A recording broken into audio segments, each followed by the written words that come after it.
Rallying his Void Rays together with a Mothership Core, going to go try and do some harassment, but in response, Daze is sending a Ling Strike Force at the Natural. Going to run into a lot of cannons and a lot of pylons here. Trying to take out the third base here with these Void Rays with the recall ready for them to bring him back to that third base to defend.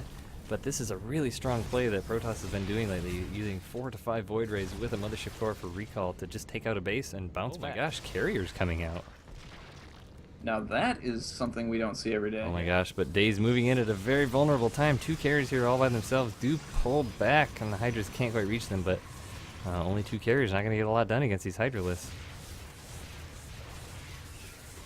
Hydralisk now choosing to go for that third base, but there's so many cannons there, they're not really able to get a lot done, and OneAKing just going crazy with these cannons. He just, you know, just cannon. He's not letting any run-bys happen at all. Yeah, and another 7 cannons at the Natural, so he's just playing very defensive. Looking at, was it 8, 9, 10, 11, 12 carriers now with 4 Void Rays, and he's producing carriers 2 at a time with 3 Void Rays at a time. All those Spore Crawlers, reburrow them, and he knows he's going to lose this base, is prepared for it, just trying to get into the right positioning. Oh, pulls around, and it's going to come down to this, fellas.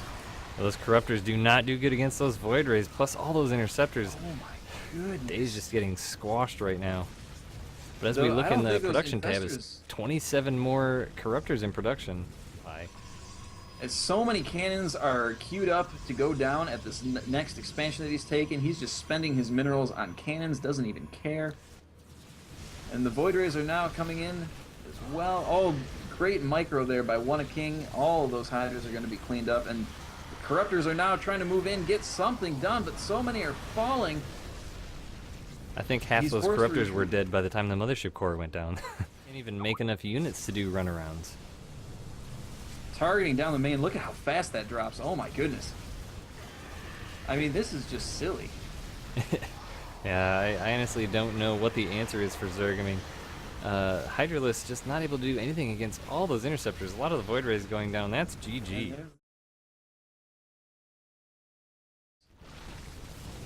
Yeah, the Fungal's being used there just to make sure the army can be detected, I think, is probably about the only reason. And finally, the Mothership Core does go down. Huge Fungals there, but the Corruptor numbers are dwindling fast. I mean, let's be honest. But Seren getting burrowed, but here's the big engagement. And nice big Fungal going down on all Rays. those Void Rays. Hydra's able to get some decent damage off, but, you know, a few Corruptors getting picked off, but the Interceptors are just taking down these Hydralisks so fast. And that's it. That's the game. We do see that Kavika has 8 Infestors now, so we are going to be able to see that option as a defense against this. And if anybody can pull it off, I do believe it's Kavika. So that Infestation Pit does fall now, and this army of OneAKing is just moving in and destroying the main. Nice Infestation down. Does capture. Yes, does halt a lot of those carriers. And oh, look at all those Interceptors getting fungled. That is huge. But Kavika does have to at 98 of 102. And there it is. Great job. That's the end of that game.